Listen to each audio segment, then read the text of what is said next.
नमस्ते दोस्तों, कैसे हैं आप सब।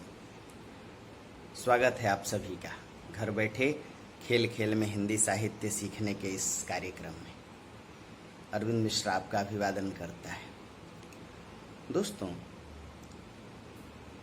संघ लोक सेवा आयोग यूपीएससी के अलावा जो राज्य स्तरीय परीक्षाएं हैं, यूपीपीसीएस, बीपीएससी, उनमें हिंदी साहित्य के कुछ टॉपिक अलग थलग हैं। यानी देखा जाए तो सिलेबस के कुछ अंग थोड़े हट करके हैं।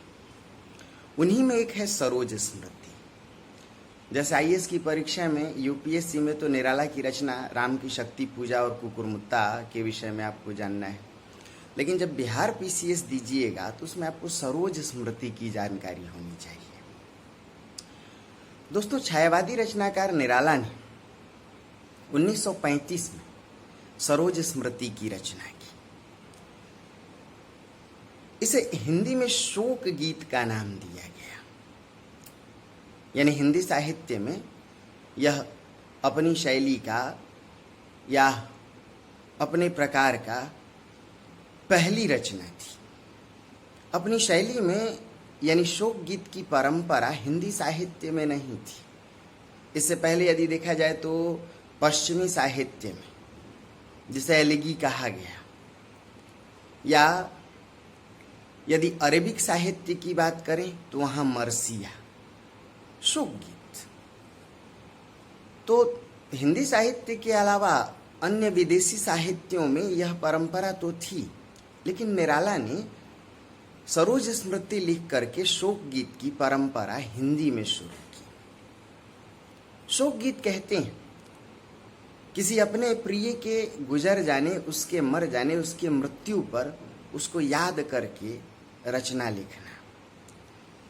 दोस्तों, दो मुद्दे पूछे जाते हैं सरोज स्मृति को लेकर के। पहला मुद्दा, छायावादी विशेषताओं के आधार पर सरोज स्मृति, और दूसरा मुद्दा, शोक गीत के आधार पर सरोज स्मृति। यदि आप देखें तो बहुत कुछ मिलते जुलते ये दोनों मामले हैं। छायावादी विशेषताएं क्या हैं? व्यक्तिवाद है, यानी मैं शैली, प्रकृति चित्रण है, नारी चेतना है, उसमें राष्ट्रीय जागरण है, पीड़ावाद है, वेदनावाद है, मुक्त छंद शैली है, देखा जाए तो रहस्यात्मकता है, कल्पनाशीलता है, तत्समनिष्ठ भाषा है, बिंबों प्रतीकों का प्रयोग है, लाक्षणिकता है, आदि आदि। दोस्तों, किसी भी शोक गीत की अपनी कुछ विशेषताएं होती हैं। सबसे पहले स्मृतियों का होना, यानी जिसके ऊपर रचना लिखी गई, जिसे याद करके रचना लिखी जा रही है, उसकी स्मृतियों में डूबना, उसके साथ जीवन में बिताए हुए कुछ आह्लादित क्षणों को, गुदगुदाने वाले पलों को याद करना, उसके माध्यम से अपने जीवन के अभाव, अपनी कमियों, अपनी अक्षमताओं को भी याद करना। शोक गीत में सामाजिक रूढ़ियों पर प्रहार करने की भी क्षमता होती है, और कहीं ना कहीं इसमें भी एक अतिशय कल्पनाशीलता होती है। यानी शोक गीत के केंद्र में जो विषय होता है, जिसको याद करके रचना लिखी जाती है, उससे रचनाकार अपने जुड़ाव को भी कहीं ना कहीं व्यक्त करता है। दोस्तों, निराला की रचना शोक गीत या सरोज स्मृति, देखा जाए तो इसमें निराला रचनाकार भी हैं और पिता भी, और सरोज रचना के रूप में भी है और पुत्री भी है। रचनाकार निराला ने अपनी पुत्री सरोज के लिए गीते, सुचीते और जीवित कविते जैसे शब्दों की उपमा दी है। कन्ये, धन्य, तन्य, ये तो आम प्रचलित उपमाएं हैं ही। एक पिता अपनी पुत्री के लिए इनका इस्तेमाल करता है, लेकिन एक रचनाकार के तौर पर निराला के लिए सरोज गीता की तरह है, क्योंकि वह गीता की तरह ही 18 अध्यायों को पार करके 19 पर था जो प्रथम चरण, 19वें वर्ष के लगते ही यक्ष्मा रोग, क्षय रोग से काल कवलित होती है। अब पुत्री की इस अंतिम विदाई को निराला इस कविता के रूप में व्यक्त करती है। इस कविता के माध्यम से पुत्री की स्मृतियों को और साथ ही साथ अपने अभाव और अपने संघर्षपूर्ण जीवन को भी व्यतीत करती है। रचनाकार ने लिखा कि धन्य पिता मैं निरर्थक था, कुछ भी तेरे हित न कर सका। जाना तो अर्था गमो पाए, पर रहा सदा संकुचित काहे। लगकर अनर्थ आर्थिक पथ पर, हारता रहा मैं स्वार्थ समर। ये समझने लायक बात है कि एक अत्यंत प्रतिभावान, अत्यंत विद्वान महाप्राण रचनाकार निराला भी जीवन समर में और साहित्यिक संघर्ष में इस प्रकार जूझ रहा हो। और इसीलिए जिस प्रकार राम की शक्ति पूजा में राम के लिए उन्होंने लिख दिया, धिक जीवन जो पाता आया सदा विरोध, धिक साधन जिसके लिए करता आया सदा ही शोध। और फिर लिखा, हाय प्रिया जानकी का उद्धार न हो सका। उसी प्रकार सरोज स्मृति में भी निराला अपने जीवन की असफलता विफलता को व्यक्त करते हैं। धन्य पिता मैं निरर्थक था, कुछ भी तेरे हित न कर सका। जाना तो अर्था गमो पाए। निराला जानते थे कि कैसे धन संचय करना है, धनार्जन कैसे करना है। वो चाहते तो श्रृंगारिक रचनाओं को लिखकर धनार्जन कर सकते थे, परंतु लगकर अनर्थ आर्थिक पथ पर उन्हें डर था कि कहीं ऐसी रचनाओं से समाज की उपेक्षा न हो, राष्ट्रीय चेतना कहीं धूमिल न हो जाए। इसलिए उनकी रचनाएं राष्ट्र चेतना, राष्ट्रीय उत्थान, सांस्कृतिक जागरण के प्रयोजन से लिखी जा रही थीं।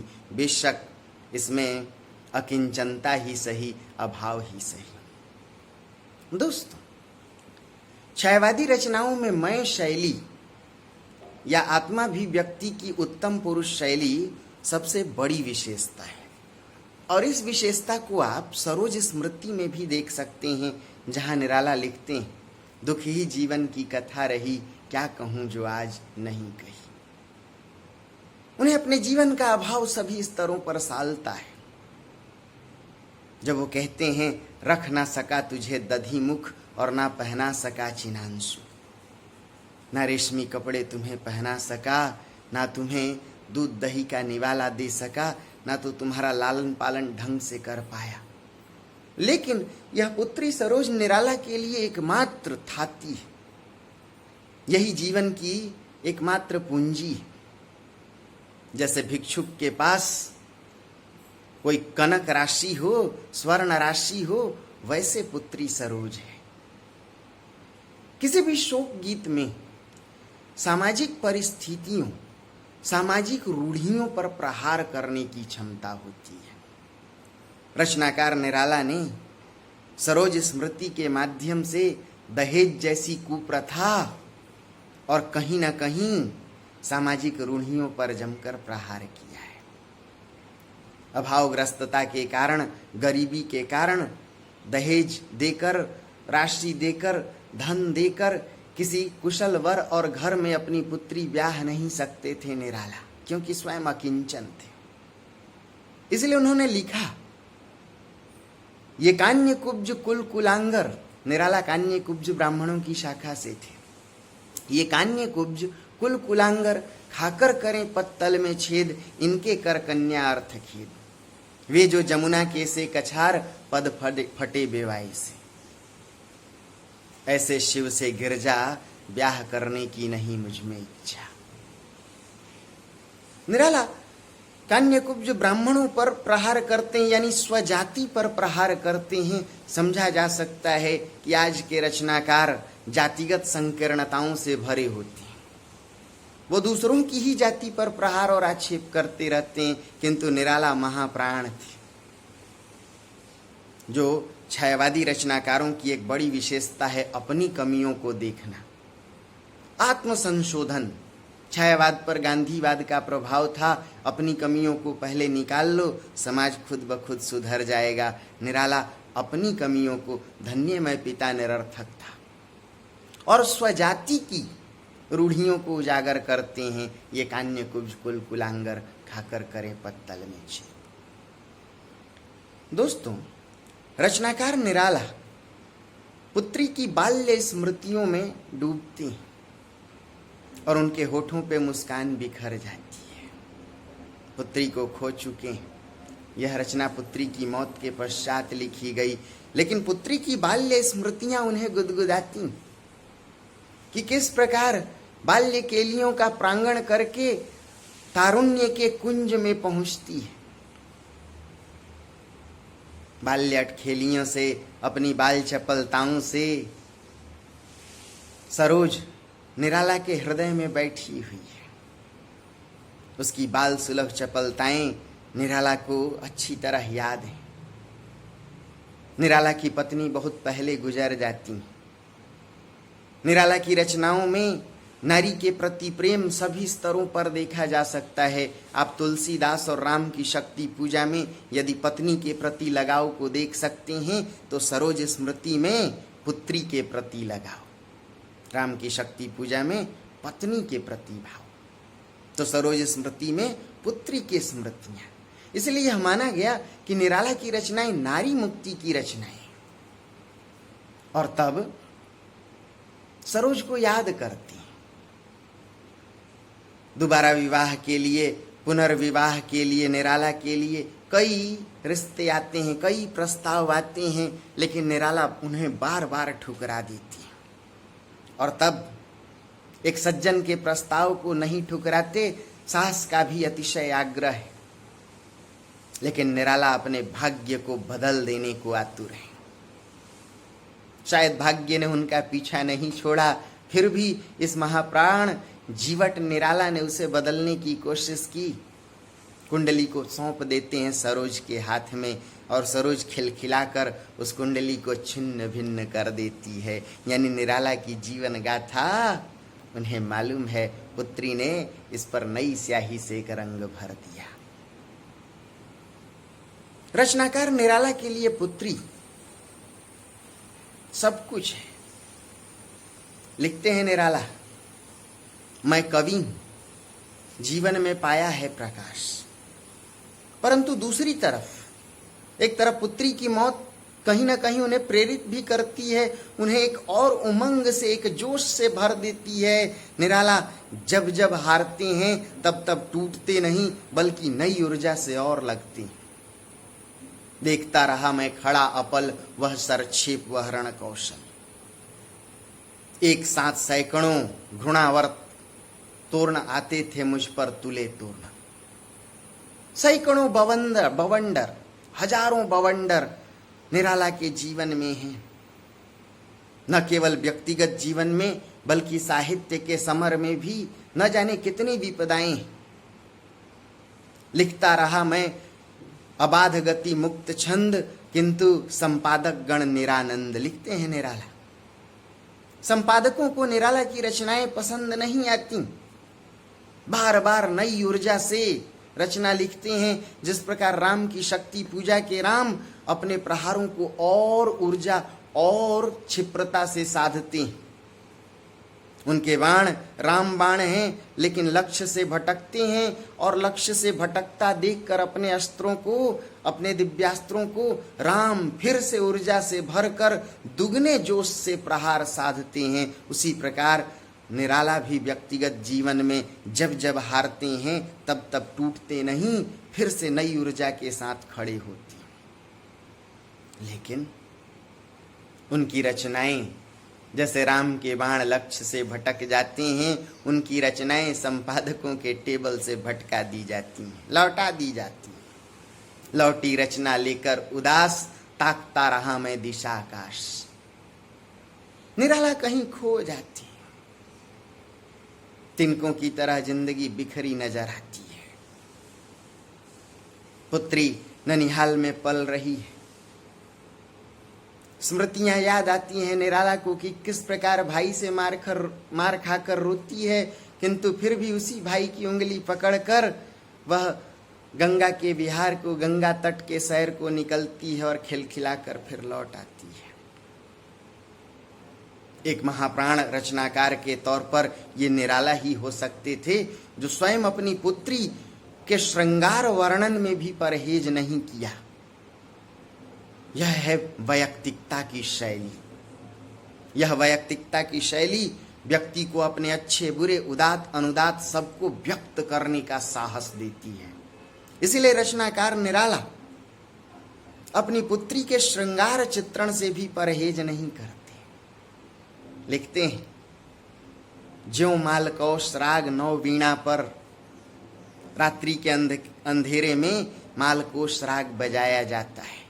जो सन्नाटे अंधकार को चीरता हुआ राग सबके कानों तक सहजता के साथ पहुंचता है, उसी प्रकार सरोज का यौवन है।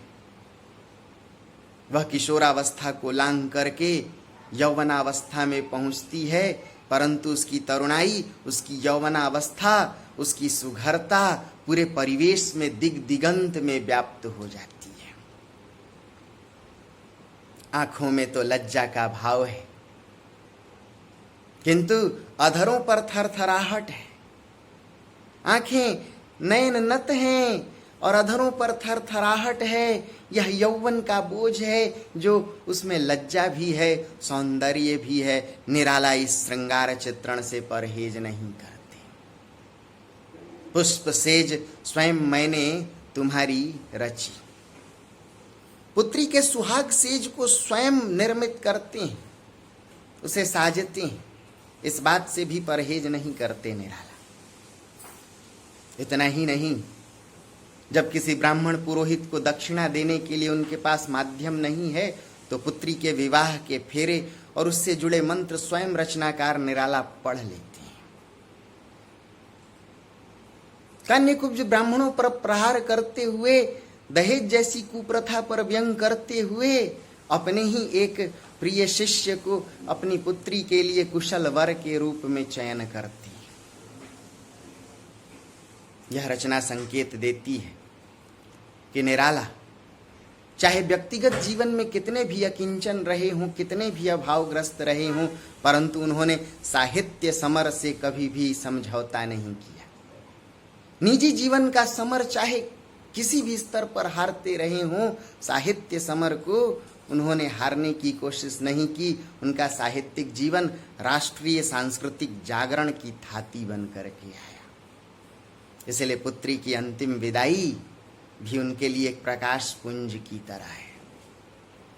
और तभी लिखा उन्होंने, मैं कवि हूं, पाया है प्रकाश। पत्नी की यादों को, पत्नी के स्मृतियों को पुत्री में देखते हैं, किंतु वह पुत्री भी उनसे सदा के लिए विदा हो जाती है। स्वर्गीय प्रिया संग गाया जो, श्रृंगार वो रहा निराकार। पत्नी के साथ निराकार श्रृंगार का साकार रूप ही उनकी पुत्री है। इसलिए मेरे वसंत की प्रथम गीति, उनके जीवन के जो वसंत थे, उन वसंत के अंगों के रूप में पुत्री साकार मूर्त रूप लेकर आती है, परंतु वह भी छिन जाती है। परंतु इसका अर्थ यह नहीं कि चाहे पत्नी खो जाए या पुत्री हमेशा के लिए जुदा हो जाए, जीवन भर हारते रहे निराला, किंतु साहित्य से समझौता नहीं किया। और इसीलिए लिखा, लक्कर अनर्थ आर्थिक पथ पर, हारता रहा मैं स्वार्थ समर। ये रचनाकार निराला थे। किसी विपन्न के, किसी गरीब की आंखों के दर्द, उसकी पीड़ा को नहीं देख सकते थे। इसलिए लिखते भी, मैं शैली अपनाई, देखा एक दुखी जन भाई। दुख की पीड़ा पड़ी हृदय में, झट वेदना बन उमड़ आई। तो दोस्तों, सरोज स्मृति में मुक्त छंद की शैली, तत्समनिष्ठ भाषा, मैं शैली, यदि आप देखें तो प्रकृति चित्रण भी है। बाल्य केलियों का प्रांगण आप देखें तो प्रकृति चेतना है, नारी मुक्ति की चेतना है, कहीं ना कहीं कल्पनाशीलता भी है। तो इसमें छायावादी विशेषताएं भी हैं और शोक गीत की भी विशेषताएं हैं। और दोनों विशेषताओं के आधार पर यह रचना खरी उतरती है। उम्मीद करता हूँ कि कुछ बातें समझ में आई होंगी। ढेर सारी शुभकामनाओं के साथ अगले वीडियो में फिर प्रस्तुत होते हैं।